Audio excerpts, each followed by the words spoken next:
Bonjour et bienvenue dans cette nouvelle vidéo. Aujourd'hui, je vous fais une revue sur la marque Broo, en particulier sur la gamme hydratante. Alors, Broo est une marque américaine. Elle est née à Asheville, c'est-à-dire en Caroline du Nord, à l'est des États-Unis. La marque Broo utilise principalement de la bière dans ses produits capillaires. Alors, pourquoi utiliser de la bière? Principalement parce qu'il y a du malt qui est rempli de vitamine B, de protéines et de minéraux, ce qui permet de nourrir, de réparer et de protéger le cheveu.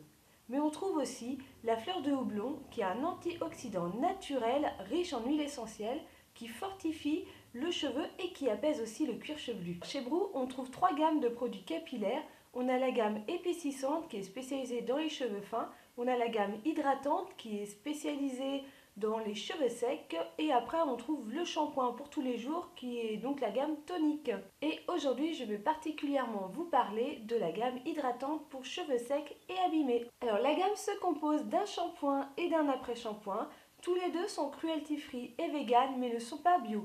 Pour autant, on retrouve une liste de petits composants qui ne sont pas dans le produit, c'est-à-dire il n'y a pas de sulfate, il n'y a pas de parabènes, il n'y a pas de phthalate, il n'y a pas de silicone, il n'y a pas de colorant et il n'y a pas de parfum artificiel.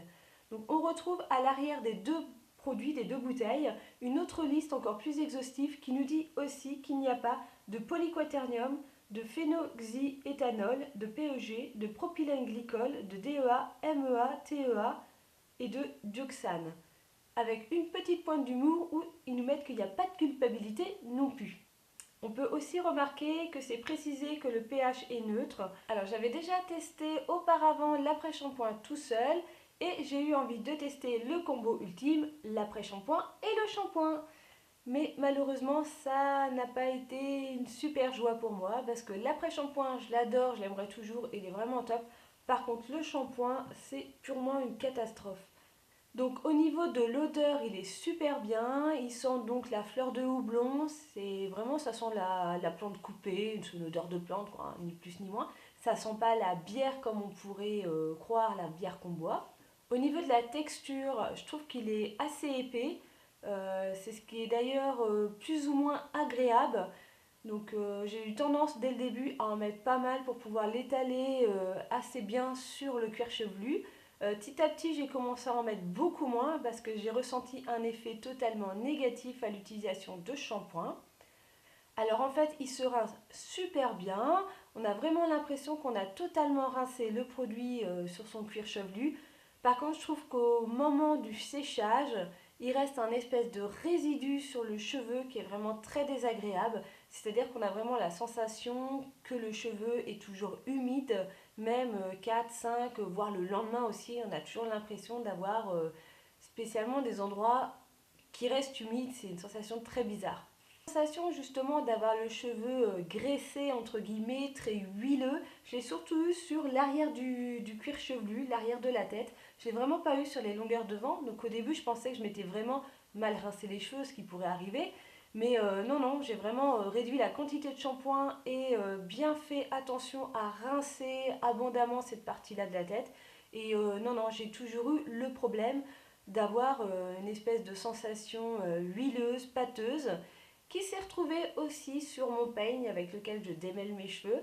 C'est-à-dire que j'ai retrouvé donc un résidu sur mon peigne, donc vraiment une espèce de cire. Donc vu que j'ai eu ce petit problème avec ce shampoing, j'ai tout de suite été voir la composition de celui-ci. En premier, on a la bière. Après, on a des agents lavants qui auraient pu avoir une certification bio parce que c'est des très bons agents lavants. Ensuite, on a du beurre de karité, on a du jus d'aloe vera, de la caféine. Donc au milieu de tout ça, on retrouve un agent filmogène qui est pourtant classé dans les passables par rapport à la vérité sur les cosmétiques. Mais bizarrement, chez moi, je pense que c'est lui qui m'a posé un gros souci. Donc c'est la guar hydroxypropyltrimonium chloride, le nom à la rallonge. Mais voilà, je pense que c'est celui-ci parce qu'il a l'air d'être en assez grande quantité au niveau du shampoing. Avec ce shampoing, j'ai pas du tout eu l'impression d'avoir les cheveux propres, sains. Voilà, c'était tout graisseux, donc ça n'a vraiment pas été agréable.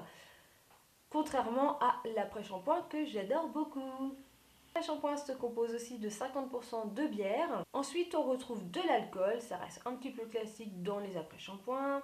Ensuite, on retrouve principalement de l'huile d'olive, du beurre de karité et du jus d'aloe vera. Donc on retrouve aussi cette fameuse gomme agent filmogène, mais en beaucoup moins grande quantité, parce qu'elle est vraiment classée après pas mal de conservateurs. Donc je pense qu'elle est vraiment en très petite quantité, et c'est pour ça que j'ai pas ressenti cet aspect-là dans l'après-shampoing. Malheureusement, comme dans les Desert Essence, on retrouve du BN Trimonium chloride. Donc c'est un agent qui est classé dans les passables, un composant qui est pas super, mais voilà, il y a largement pire. J'essaye de trouver des après-shampoings sans cet élément-là, mais c'est assez dur à trouver. Ou en tout cas des après-shampoings qui me font vraiment un effet positif sur mon cheveu, parce que moi je cherche surtout un après-shampoing qui m'aide au démêlage, et généralement il y a ce produit-là qui est incorporé dans l'après-shampoing. L'après-shampoing, je le mets donc à partir de mes longueurs jusqu'aux pointes, contrairement au shampoing que je fais vraiment que sur le cuir chevelu. Donc je trouve que l'après-shampoing démêle vraiment bien les cheveux, je trouve qu'il est nourri parce que moi cette partie-là a été décolorée. Donc automatiquement j'ai les cheveux beaucoup plus secs et fragilisés. Et je trouve qu'il a vraiment un aspect très positif sur mes cheveux. Ça les rend vraiment lisses, soyeux, hyper faciles à démêler. Donc c'est pour ça que j'adore cet après-shampoing. Malheureusement, vous avez très bien compris que c'est pas du tout le combo idéal pour mes cheveux. Clairement, je rachèterai l'après-shampoing, ça y a pas de souci. Voire, je vais peut-être tester les autres gammes de cette marque. Mais le shampoing, là, c'est même pas la peine, quoi. Je pense que je vais même pas le finir. Parce que j'ai beau l'avoir coupé avec de l'eau pour justement qu'il soit moins agressif, puis on est moins sur le cheveu. Mais j'ai toujours ce film gras de résidus sur le cheveu. Donc, je pense que je vais clairement pas finir la bouteille, malheureusement. Et voilà, c'était ma petite revue sur une des gammes des shampoings Brou et après-shampoing. J'espère que cette vidéo vous a plu et dites-moi dans les commentaires si vous voulez que je fasse d'autres petites revues comme ça sur des produits que j'ai aimés ou pas du tout. Et surtout, n'hésitez pas à vous abonner à ma chaîne et d'activer la petite cloche pour recevoir les notifications quand je sors mes nouvelles vidéos. Bonne journée!